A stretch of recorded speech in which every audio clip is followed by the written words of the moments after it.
yang bilang kita, ada yang mengatakan nggak boleh baca Sayyidina gitu, artinya bid'ah.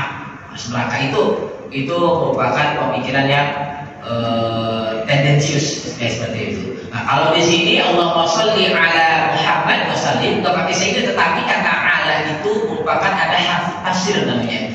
Ala ai dalam kurung Sayyidina Muhammad gitu. Kadang-kadang kalau kita tarikan Allahumma sholli ala Muhammad, Allahumma sholli alaihi wa sallim, kan itu kan? Itu sebetulnya ala itu ada harf tafsirnya, huruf tafsir. Apa itu? Arti setelah kalimat ala ada kata Sayyidina tapi tersembunyi. Kayak gini. Saya pernah di pom bensin. Lagi saya ngantri pom bensin, saya mau ngisi, saya terima telepon, saya telepon. Akhirnya ditelepon sama yang jaga, Pak, maaf handphonenya. Gitu. Apa maksudnya kata dia? Jangan nelpon. Tapi dia ngomong apa? Maaf, emang kalau kita perhatiin dari kata-katanya, emang handphone salah apa? Kan begitu, ya kan? Pak, maaf handphonenya.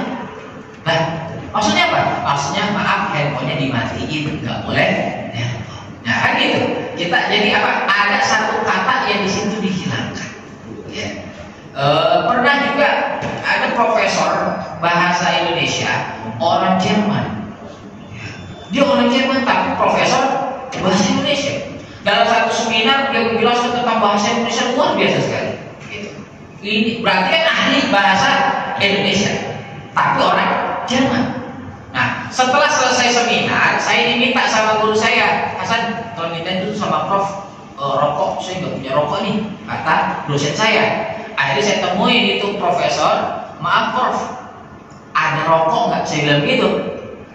Kata profesornya, oh ada, dikeluarin itu rokok dari sakunya. Abis itu dimasukin lagi. Dibilang gitu, oh rokok ada, dikeluarin dari situ dimasukin lagi. Padahal maksud saya apa bilang kayak gitu? Minta barang sebatang, gitu kan? Nah, berarti orang ini paham bahasa Indonesia tetapi tidak paham seluruh dari bahasa Indonesia itu sendiri. Gitu. Ya itu artinya ada kata yang pas, wah berarti orang ini belum tahu huruf tafsir nih orang bahasa Indonesia. Padahal profesor bahasa Indonesia, begitu. Nah, sama juga ada cerita ini seorang kiai. Kalau bahasa Arab dalam kitab kuning itu berbeda dengan bahasa Arab yang berlaku di misalkan di Arab sana, itu fasohah gitu ya. Nah, kemudian ada di situ jalur masuk ke untuk melempar jumroh itu kan beda-beda, masuk beda, keluar juga berbeda. Nah, kemudian di situ ada keterangan mamnu' dukhul. Artinya apa? Masuk itu dilarang. Dalam bahasa fikih, dukhul itu artinya apa? Dukhul itu hubungan badan dalam bahasa fikih. Tetapi bahasa sana, dukhul itu ya masuk. Sampai akhirnya bilang gini, kebangetannya orang Arab yang kata kiai itu. Emang apa? Ya udah orang dukhul di tengah jalan. Begitu. Ya kan? Padahal bahasanya sama dukhul, tetapi dukhulnya dalam kitab kuning beda. Itu adalah hubungan badan. Kalau dipikir iya juga. Masa itu kan tengahnya orang dukhul, mampu dukhul, dilarang dukhul. Gitu. Maaf, artinya jima dukhul dalam kaidah ilmu kitab kuning. Gitu. Itu bahasa. Nah, itu Allahumma sholli ala Muhammad wa sallim. Akhirnya dibaca itu. Allahumma sholli ala Muhammad wa sallim. Allahumma sholli ala Muhammad wa sallim. Santrinya sampai diamalkan itu 1000 kali beliau baca kepada santrinya. Setelah itu apa? Alhamdulillah, pohon beringin yang sangat besar tersebut yang tadinya nggak bisa ditebang, bisa ditebang. Dari satu pohon itu kalau ditebang itu, ini umpama ujungnya di sini pohonnya, ujungnya itu bisa ada di daerah dekat Lebak Bulus. Saking gedenya itu pohon beringin. Makanya disebut namanya sana itu kampungnya disebut dengan Ringin Agung. Ringin itu beringin, Agung itu gede besar.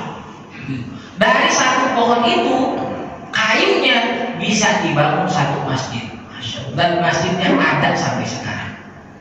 Itu makanya terkenal dengan sholawat Ringin Agung. Kalau Bapak bisa baca, bisa cari itu di internet, itu sholawat Ringin Agung itu dikarang oleh Syekh Imam Nawawi, dan saya foto di pesantren itu dari satu pohon bisa untuk bangun satu masjid, masya Allah, luar biasa. Gitu. Itu luar biasanya baca sholawat. Udah gitu baca sholawat sekarang kan macam-macam orang. Ya lagunya sekarang udah banyak-banyak ragamnya. Ada sholawatnya di lagu-laguin, ya. Sholawatnya di situ bisa dikombinasiin dengan sampai sekarang ada orang sholawat pakai sholawat koplo itu pukulannya. Ya. Sholatullah, sholatullah, salamullah, sholatullah, sholatullah, salamullah. Iwape, lagu iwape bisa jadi sholawatan, iya. Ya kan? Atau Rabbi khalaqana min nur fihi tiram nadahu aqbil ya muhtar antal amin antal amin. Ini filmnya kacau dari India.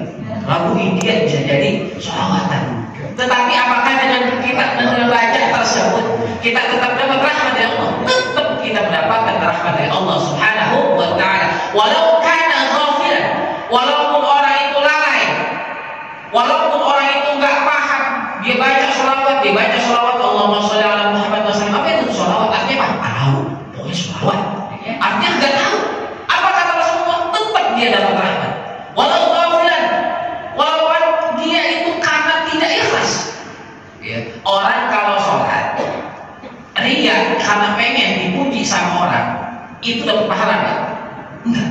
Orang baca, orang bersedekah, kemudian dia niat pengen dipuji sama orang, itu niat sedekahnya karena pengen dipuji orang, maka dia tidak mendapatkan pahala. Kan seperti itu.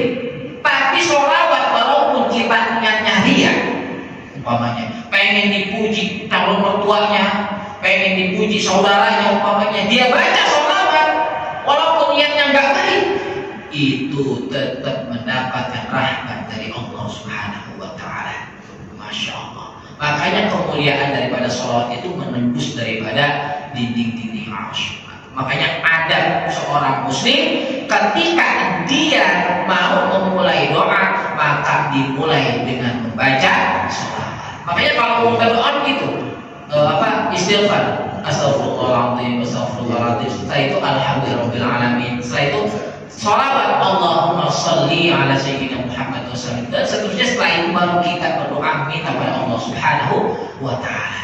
Jadi itu pentingnya kita membaca sholawat pada baginda Rasulullah sallallahu alaihi wasallam. Dan juga ada satu, Allah ketika memerintahkan kepada kita untuk sholat, Allah sholat nggak? Allah merintahin kita untuk membayar zakat, Allah nggak bayar zakat. Allah merintahin kita bagi yang mampu untuk melaksanakan ibadah haji, Allah nggak haji. Tetapi ketika Allah memerintahkan kita untuk membaca sholawat, didahului oleh Allah dan para malaikat yang bersholawat pada baginda Rasulullah SAW. Itu dalam Al-Quran Allah Subhanahu wa ta'ala berfirman, A'udzu billahi minasyaitonir rajim, innallaha wa malaikatahu yusholluna 'alan nabi. Sesungguhnya Allah dan para malaikat itu bersholawat kepada baginda Nabi Muhammad SAW. Allah dan malaikat bersolawat. Baru kemudian ya ayyuhalladzina amanu shallu 'alaihi wa sallimu taslima. Baru kemudian Allah nyuruh, wahai orang yang beriman, bacakanlah selawat pada baginda Rasulullah sallallahu alaihi wasallam, sampaikan keselamatan kepada dirinya. Ya. Jadi Allah, malaikat bersolawat, baru kemudian Allah menyuruh kita untuk bersolawat. Tetapi berbeda solawatnya Allah dengan malaikat. Allah solawat, Allah memberikan rahmat pada Nabi Muhammad. Malaikat bersolawat, malaikat mendoakan Nabi Muhammad. Tapi kalau kita bersolawat, itu kita mengharapkan syafaat dari Rasulullah SAW. Ada orang yang bilang gini, apa sih kita solawat? Nabi kan udah dijamin surga, begitu? Nabi Muhammad udah dijamin surga kan? Pasti masuk surga. Ngapain kita baca solawat? Jadi ulama gambarnya begini, solawat itu bagaikan ini gelas yang penuh terisi dengan air. Air ini adalah rahmat Allah Subhanahu wa Ta'ala. Jadi ini gelas terisi penuh dengan air. Air ini adalah rahmat Allah. Sebentar minum dulu. Sebentar. Ya. Jadi ini rahmat Allah. Nah, kemudian kalau misalkan gelas ini kita tambahin air, gelasnya apa? Gelas airnya mana? Penuh, tumpah ke bawah. Sama kita baca sholawat pada Rasulullah SAW, banyak banget rahmatnya. Itu maka balik tumpah di bawah itu adalah diri kita sendiri. Artinya kita membaca sholawat pada Rasulullah sama aja kita doain diri kita sendiri. Kita dapat syafaat dari Rasulullah SAW. Syafaatnya kapan? Bukan di akhirat, di dunia juga Rasulullah berikan syafaat, pertolongan kepada kita. Orang yang tadinya dia ria, yang tadinya pengen dipuji, dia baca sholawat. Yang tadinya orang yang gak baik tetapi dia baca sholawat, karena mendapatkan syafaat dari Rasulullah, akhirnya dikasih hidayah, akhirnya dikasih petunjuk sama Allah, dia bisa bertaubat dan lain sebagainya. Yang tadinya dia ria menjadi ikhlas, yang tadinya dia pengen dipuji orang, dia menjadi orang yang tulus dan lain sebagainya, sebab dia membaca sholawat pada Rasulullah SAW. Mungkin dia baca sholawat karena dia enggak ikhlas, tetapi karena dia membaca sholawat tersebut kemudian dia ikhlas, kemudian dia meninggalkan maksiat dan lain sebagainya. Itu sebab kita baca sholawat pada baginda Rasulullah SAW. Terakhir ada satu kisah seorang Imam Busiri namanya. Itu dikenal seorang ulama besar Palestina. Beliau ini mengarang satu kitab namanya Qasidah Burdah. Tahu nggak Qasidah Burdah itu? Itu yang ada di kitab apa? Barzanji. Ya, itu kan ada Qasidah Burdah. Itu yang ngarang namanya Imam Busiri. Ya. Imam Busiri ini beliau ini ulama besar. Beliau dari lahir terakhir lumpuh, nggak bisa jalan. Ya, Imam Busiri. Tapi saking cintanya sama Rasul, dia belajar ilmu agama, dia belajar Al-Quran, dia setiap hari baca Quran, setiap hari baca sholawat pada baginda Rasulullah SAW, sampai beliau mengarang satu qasidah namanya Qasidah Burdah. Ya.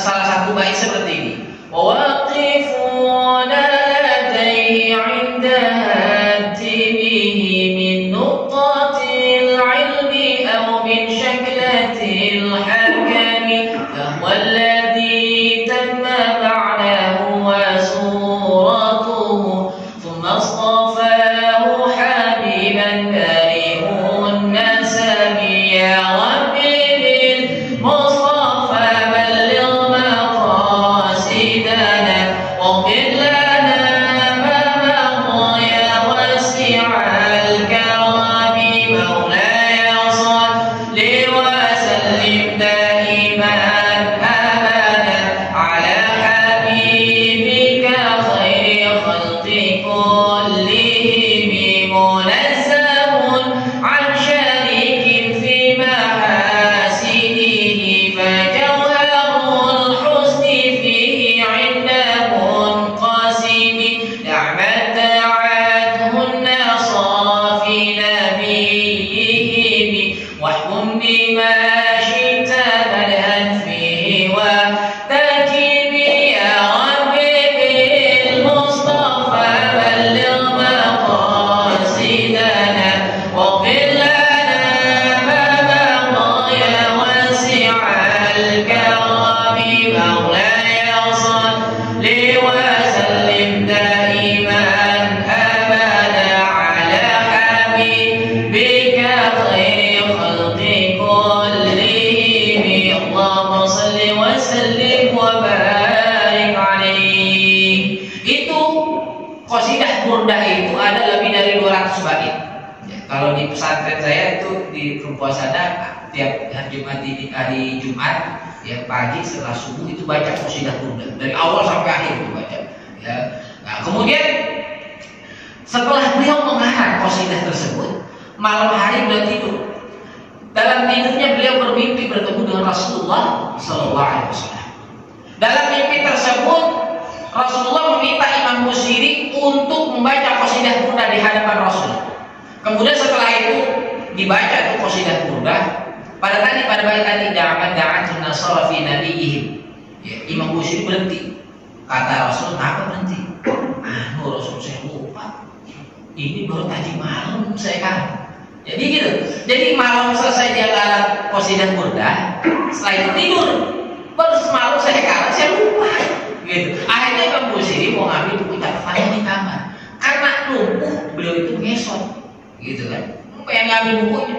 Rasulullah nggak tega, udah kamu jangan ngambil bait selanjutnya, itu kamu tulis wahkum bima syi'ta madhan fihi wahtakimi. Padahal yang harus ya Imam Busiri, tapi Rasulullah udah hafal. Akhirnya dilanjutin baca sampai selesai itu qasidah burdah. Setelah selesai membaca itu Rasulullah pamit pulang. Akhirnya Imam Busiri nangis, "Ya Allah, kenapa engkau nangis? Wahai Imam Busiri," kata Rasulullah, "Ya Rasul, engkau ini tamu yang amat mulia. Engkau hadir di mimpi, engkau hadir di hadapanku walaupun dalam mimpinya dia. Engkau hadir di hadapanku, tetapi ketika engkau ingin pulang saya tidak dapat mengantarkan engkau walaupun sampai depan rumah." Imam Busiri nangis, kata Rasulullah, "Biarlah engkau bisa berdiri." Ditepok-tepok tuh pakai sembah Nabi Muhammad. Akhirnya Imam Busiri bisa berdiri. Diantarkanlah Rasulullah di depan pintu rumahnya, hilang dalam pandangan. Beliau terbangun, "Masya Allah, saya mimpi ketemu Rasulullah." Orang alim, orang soleh, mimpi ketemu Rasul, itu betul ya Rasulullah. Kenapa? Karena tidak ada satupun makhluk, ya, iblis tidak bisa menyerupai Rasulullah SAW. Nah, terus apa yang terjadi? Bismillahi wa bisyafa'ati Rasulillah. Dengan izin Allah, dengan syafaat Rasulullah, semenjak saat itu Imam Busiri dalam kehidupannya bisa berjalan dengan normal dengan sebab dia membaca sholawat pada baginda Rasulullah Sallallahu Alaihi Wasallam. Itulah kemuliaan bagi orang yang membaca sholawat. Jadi di dunia Allah berikan, apalagi di akhirat nanti diberikan oleh syafaat itu oleh Rasulullah Sallallahu Alaihi Wasallam. Dan terakhir daripada syafaat itu apa? Dengan sifat Raufur Rahimnya Allah, itu Allah akan mengabulkan segala permintaan kita. Mana yang lebih baik, Rauf apa Rahim? Dua-duanya baik. Yang baik mana? Kalau dibandingkan Rauf itu, ya, misalkan ya, saya punya uang 10 juta, ya, Bapak minjem uang sama saya atau Ibu, karena saya minjem berapa? Minjem 1 juta. Karena saya ini Rauf, udah nih saya kasih 1 juta, Bapak nggak usah utang, saya kasih. Itu Rauf kayak gitu. Ya, tadi orang pengen utang dikasih, tapi nggak boleh utang, udah dikasih aja. Ya, saya punya uang 10 juta. Tapi kalau Rahim, ya, itu saya punya duit 10 juta, atau bisa 100 juta. Bapak minta duit atau pinjam uang 1 juta, itu duit saya yang 100 juta saya kasih semuanya. Ya, itu Rahimnya Allah. Artinya apa? Allah memberikan lebih dari apa yang kita minta kalau kita membaca sholawat pada baginda Rasulullah Sallallahu Alaihi Wasallam. Itu kemuliaan kita baca sholawat. Jadi ibu-ibu sambil masak baca sholawat, sambil ngopel baca sholawat, bapak-bapak juga naik motor baca sholawat. Baca sholawat yang paling ringan aja. Sholawat apa? Sholawat Jibril Sallallahu Alaihi Muhammad Sallallahu Alaihi Muhammad. Ini gampang banget gitu. Sallallahu Alaihi. Jangan sholawat yang panjang bener. Sholawat, misalkan sholawat kabilah. Jangan tak lupa tengah jalan apa ya? Apa berhenti sampai sendiri di tengah jalan bawa motor lupa berhenti apa itu ya lanjutannya? Udah baca sallallahu alaihi Muhammad sallallahu alaihi Muhammad sallallahu alaihi Muhammad, itu nilai ibadah. Maaf, misalkan kita lagi ngantri di mau masuk WC umpama gitu ya. Di masjid ada WC, kita ngantri misalkan lagi di depan di luar, itu kita baca salawat, itu kita mendapatkan rahmat dari Allah Subhanahu wa taala. Itulah kemuliaan orang yang membaca salawat pada baginda Rasulullah sallallahu alaihi wasallam. Terakhir, apa kata ulama? Orang yang pelit itu bukan orang yang pelit harta, bukan orang yang medit harta, tapi apa? Orang yang pelit itu adalah orang yang ketika disebutkan nama baginda Muhammad sallallahu alaihi wasallam, dia tidak mau bersolawat kepada Rasulullah sallallahu alaihi wasallam. Itulah kemuliaan bagi orang yang membaca salawat. Baik hadirin sekalian, sampai di sini kajian kita pada pagi hari ini. Mungkin sebelum saya tutup ada pertanyaan yang berkaitan dengan materi kita kali ini. Ya, insya Allah kalau misalkan bisa saya akan jawab, kalau enggak nanti Ustaz Hadir yang jawab ini. Ya, baik, silakan pada para jamaah Bapak Bapak atau Ibu ingin mengajukan pertanyaan, silakan. Ya, Bapak. Assalamualaikum warahmatullahi wabarakatuh. Waalaikumsalam warahmatullahi wabarakatuh. Nama saya Pak Ramli. Pak Hamdi. Pak Ramli. Ramli. Saya mengajukan pertanyaan nggak langsung terkait dengan sini, tapi masih bisa terkait. Kadang-kadang kita menghadapi suatu keadaan yang bikin kita hampir frustrasi lagi. Akhirnya kita lari pada Allah dan sangat berharap Allah akan mengabulkan doa-doa kita. Tapi ternyata setelah berkali-kali kita berdoa dalam waktu yang lama, kita frustrasi kita nggak hilang karena nggak kelihatan dikabulkan Allah doa kita. Padahal tadi Pak Ustadz bilang kalau kita dengan salawat, insya Allah doa kita dikabulkan. Apa yang kita lakukan kalau doa dia itu nggak kelihatan kenyataannya dikabulkan oleh Allah, padahal banyak janji Allah kalau kita minta pasti dikabulkan. Apa yang sebaiknya kita lakukan? Baik, ini mengenai doa Haji itu ya. Ya, jadi ada orang doa sudah dikasih sama Allah, cuma yang udah dikasih nggak kelihatan. Udah lama, udah lama gitu ya. Kali-kali rasanya sehingga kita bikin frustrasi juga, mau berhenti aja berdoa lagi. Iya. Jadi ada pertanyaan, orang udah berdoa lama, tapi kayaknya nggak dikabulin gitu ya? Nggak kelihatan. Nggak kelihatan. Arahnya. Ya. Jadi berapa wah Allah nggak bisa diambil ini, berarti jawab ya doa gitu. Ya. Sebetulnya bagian dari doa itu bukan hanya ucapan kita ketika misalkan habis sholat itu doa, ada gitu. Sebetulnya itu ada salah satu lagi, misalkan gini, ucapan yang terucap dari mulut seseorang ataupun yang ada di dalam hati itu merupakan doa. Ya, itu merupakan doa. Al-Muslim au kafir, baik itu orang Muslim maupun orang kafir. Dalilnya apa? Dalilnya dalam surah Al-Fatihah. Bismillahirrahmanirrahim. Dengan menyebut nama Allah Ar-Rahman yang Maha Pengasih, Ar-Rahim yang Maha Penyayang. Bedanya apa? Bedanya Ar-Rahman itu pengasihnya Allah. Allah kasih rezeki itu siapa aja, di mana aja, manusia, hewan, tumbuhan, semuanya Allah kasih rezeki. Ada orang kafir jadi presiden? Ada. Ada orang kafir jadi kaya? Ada. Itu rezeki namanya. Siapa yang berikan? Allah Subhanahu wa Ta'ala. Artinya apa? Pengasihnya Allah berikan rezeki kepada siapa saja. Yang bahkan orang Islam malah banyak yang melaratnya. Justru orang yang misalkan orang yang non Muslim yang ngomong kayak gitu. Artinya apa? Artinya Allah memberikan rezeki kepada siapa aja dengan rahmatnya Allah. Tapi rahimnya Allah khusus Allah berikan nikmat itu orang yang beriman pada Allah Subhanahu wa Ta'ala. Nah, pertanyaannya itu bagaimana ada orang berdoa lama tapi kok nggak kelihatan atau mungkin bisa tidak dikabulkan dan lain sebagainya. Allah Subhanahu wa Ta'ala itu mengabulkan doa dengan 3 cara. Yang pertama, Allah kabulkan doa apa yang dia minta. Jadi ada satu riwayat, itu tiap doa yang dipanjatkan oleh orang itu dibawa sama malaikat, dibawa malaikat kepada Allah, walaupun Allah lebih tahu. Allah nanya, Allah Maha tahu. Itu apa malaikat? Ini doa ya Allah. Doa apa? Ini orang minta anu.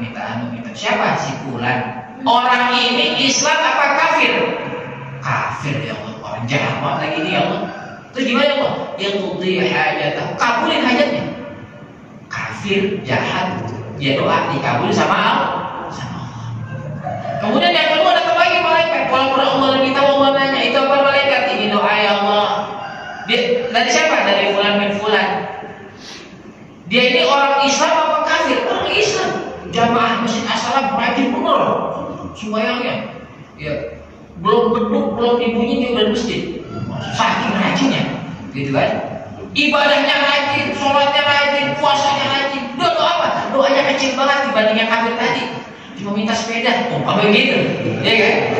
Yang tadi kita pengen jadi presiden sama orang kafir, dikasih sama Allah. Ya, kekuasaan dikasih, apa dikasih. Ini ada orang Islam cuma minta sepeda. Gitu, kecil banget, ya kan? Bandingannya. Apa kata Allah? Jangan dibagi. Masya Allah, kagak dikasih, jangan dikasih. Nah ini heran ini malaikat heran. Ini kenapa tadi orang kafir, orang jahat lah gitu, dia minta, dia doa dikabul sama Allah. Tapi ini justru orang yang beriman, yang rajin ibadah, dia doa tapi nggak dikabulin sama Allah. Begitu. Malaikat heran, kenapa bisa begitu ya Allah? Kemudian Allah bersabda, Allah berfirman, ini uhibbu an asma'a du'a. Aku cinta mendengar doanya. Ini orang kalau misalkan dia berhenti doa, kagak, dia udah dikabulin, kagak bakal doa lagi model kayak gini. Begitu kan? Ya kan? Ini orang kalau misalkan saya kabulin, besok-besok bakal musik lagi dah. Begitu. Begitu. Contoh begini, kita ini lagi makan lagi seneng-senengnya nih. Tiba-tiba ada pengamen, pengamen udah mandi sampai 7 bulan, baunya enak banget kayak gitu. Ya. Ini kita pengen makan, gara-gara dia datang itu pengamen, suaranya juga kagak enak dia nyanyi, baunya juga kagak enak. Kira-kira tahan nggak kayak gitu? Kagak. Yang tadinya lapar langsung kenyang udah kayak gitu anak-anak. Kenapa? Karena saking nggak nyamannya kita. Akhirnya apa? Langsung kita kasih recehan ya, supaya apa? Kita sunnah, gua gak tahan. Kan begitu. Coba kalau kita lagi makan, ya, yang datang misalkan ada orang penyanyi, kayak Ustaz Hariri datang, nyanyi, ganteng kayak Ustaz Hariri, suaranya merdu, enak, wangi segala macam. Itu gimana?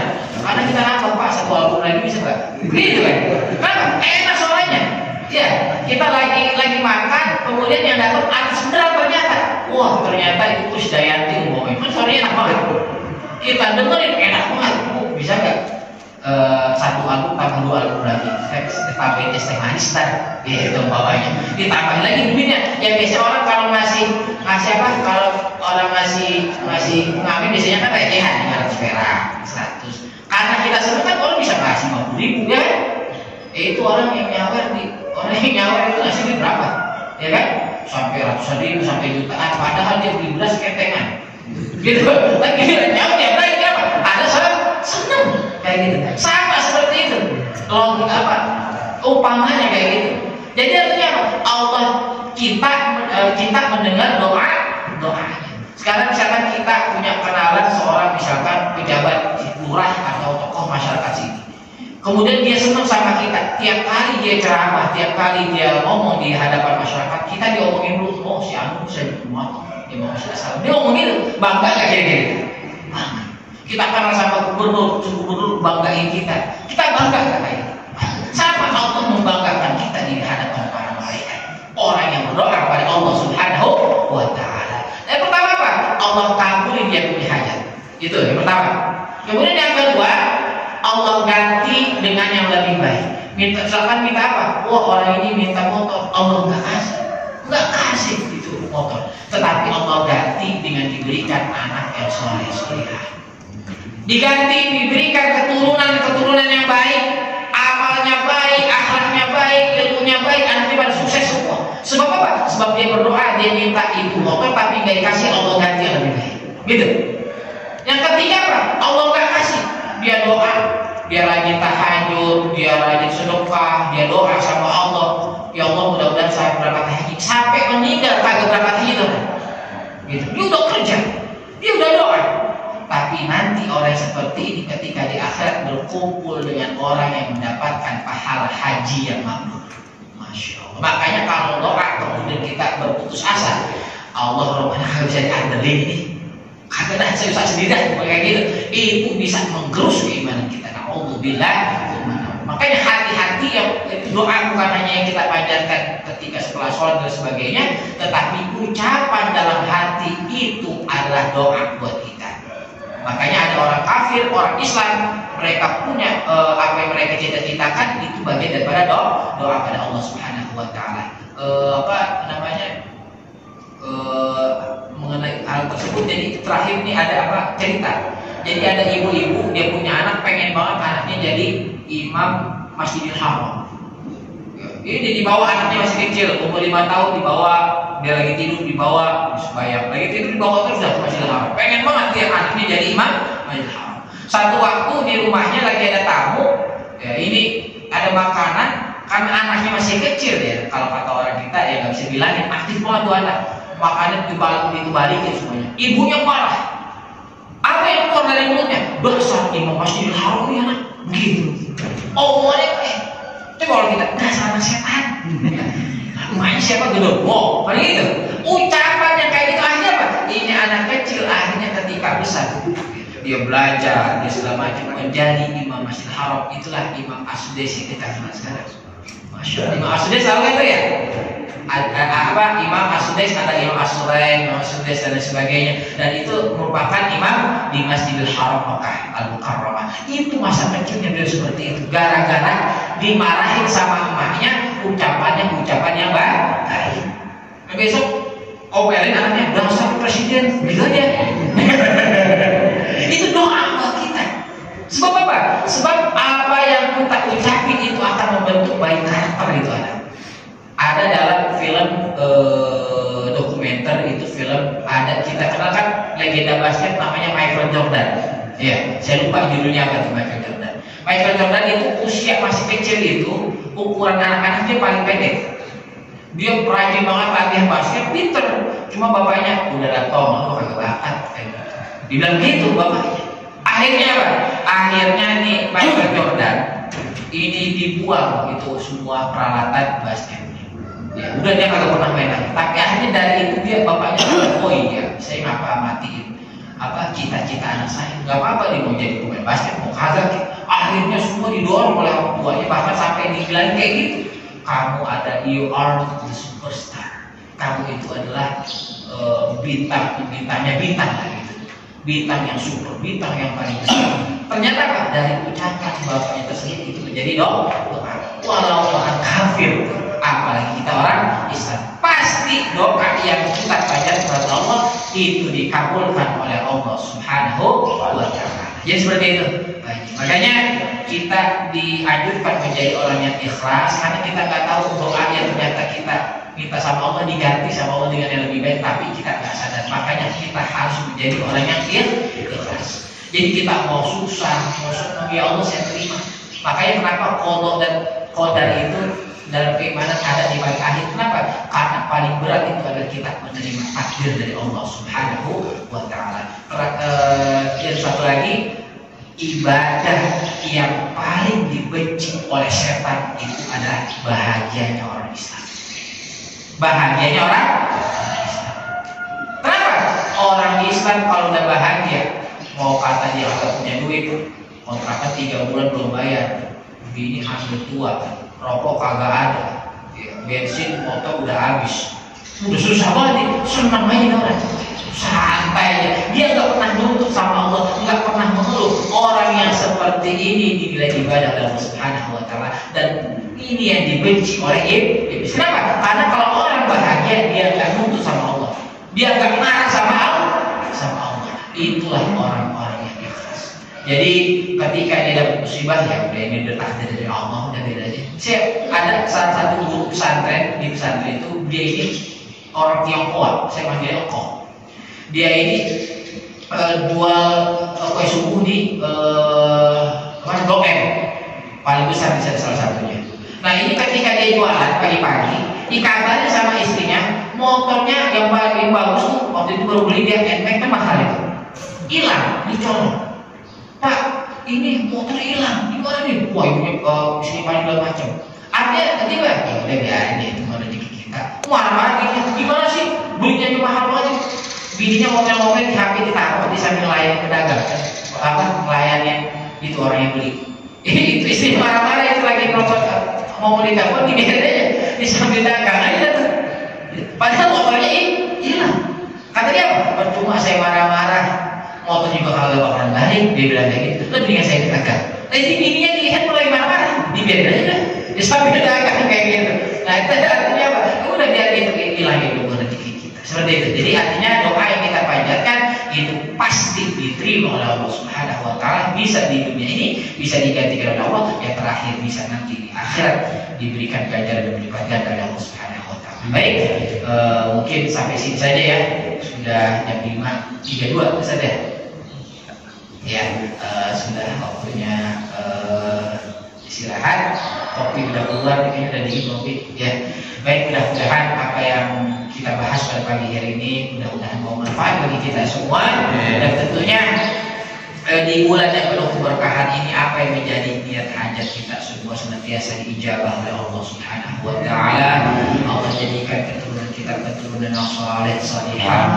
Mudah-mudahan di bulan Rajab Sya'ban kita Allah sampaikan kita sampai bulan Ramadan, dan juga semoga Allah matikan kita dalam keadaan husnul khatimah. Amin ya rabbal alamin. Al-Fatihah. A'udzu billahi minasyaitonir rajim. Bismillahirrahmanirrahim. Alhamdulillahirabbil alamin.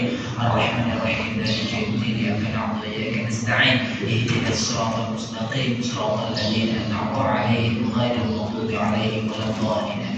اللهم بحق الفاتحة بكرامات الفاتحة يا فارج الهم ويكشف الله يا من يعطي يغفر ويرحم ويدافع عن بلايا الله يدافع عن بلايا رحمة ويدافع عن بلايا رحيم فضلك اللهم وتحية فيها سلام وآخر دعوانا الحمد لله رب العالمين. Demikian saya mohon maaf apabila ada ucapan yang kurang berkenan, sekali lagi mohon dibukakan pintu maaf yang sebesar-besarnya. Demikian Allahul muwaffiq ila aqwamit thariq. Assalamualaikum warahmatullahi wabarakatuh.